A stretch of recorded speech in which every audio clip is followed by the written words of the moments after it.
Praise the lord ప్రియులారా, మనము మన డెస్టినీని అంటే మన గమ్యాన్ని రీచ్ కాకుండా సాతాను ఎన్నో ప్రయత్నాలు చేస్తుంటాడు. అందులో ముఖ్యంగా ఫ్యామిలీ మెంబర్సే మనకు ఆటంకంగా ఉంటారు. తర్వాత ముఖ్య పాత్ర చర్చ్ పాస్టరు ఎల్డర్స్ పోషిస్తుంటారు. అంటే ఇది ఎవరికి చెప్తున్నానంటే చోజన్ వన్కి, ఎవరైతే ఏర్పరచబడ్డారో వారిని సాతాను వాళ్ళు పుట్టక ముందు నుంచే వాళ్ళని ఒక టైప్ ఆఫ్ విషయస్ సర్కిల్లో ఒక ఎప్పుడు ఒక ఒక ఒక సర్కిల్ లాగా పెట్టేస్తాడు అన్నట్టు.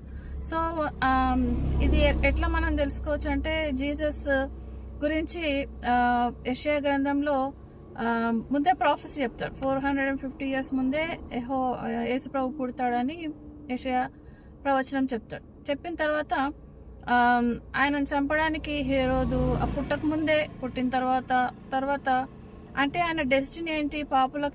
పాపుల కొరకు చనిపోవడం ఆయన డెస్టినీ. ఆయన డెస్టినీని ఏం చేశాడు సాతాను? పుట్టక ముందు నుంచే కూడా ఆయన దాన్ని మార్చడానికి ప్రయత్నం చేశాడు. కానీ దేవుని చిత్తమే నెరవేరింది. ఎందుకు? యేసుప్రభు గట్టిగా నిలబడ్డాడు. ఆయన పాపుల కొరకు వచ్చాడు, పాపుల కొరకు ప్రాణం పెట్టాడు. కాబట్టి ఆయన డెస్టినీ ఆయన రీచ్ కాగలిగాడు. ఈవెన్ పేతురు కూడా ఒకసారి రెబ్యూక్ చేస్తూ, నీకు అది రావద్దు, నీకు అలా జరగవద్దు అని అన్నప్పుడు, సతానా నా వెనక్కి పో, నువ్వు మనుషులని సంగతులే ఆలోచిస్తున్నావు కానీ దేవుని సంగతులు ఆలోచిస్తలేవని దేవుడు పేతురును గద్దించడం జరిగింది. సో మన లైఫ్లో కూడా డెస్టినీస్ మనము రీచ్ కాకుండా, అంటే దేవుడు మన విషయంలో ఆయన చిత్తం ఏంటి? చాలా మటుకు పేరెంట్స్ మన డెస్టినీని డిసైడ్ చేస్తారు. పుట్టకముందే కొడుకు పుడితే ఇంజనీర్ కావాలి, బిడ్డ పుడితే డాక్టర్ కావాలి అని వాళ్ళు ఏం చేయలేకపోయారో అవన్నీ కూడా మన మీద రుద్దడానికి, అంటే నేను కూడా నా పిల్లల మీద.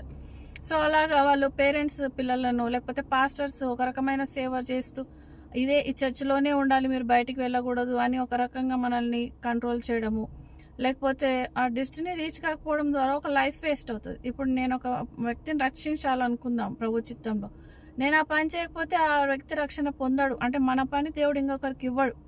సో డెస్టినీ ఓపెన్ అప్ కావాలి. అంటే మన గమ్యం ఏంటి, మనం ఏ పని చేయాలనేది ప్రార్థనలో కనిపెట్టి మనం ఎంత తొందరగా డెస్టినీని రీచ్ తెలుసుకుంటే దాన్ని చేయడానికి మనకు ప్రభు సహాయం అనుగ్రహిస్తాడు. దేవుడి వాక్యాన్ని దీవించును గాక. ఆమేన్.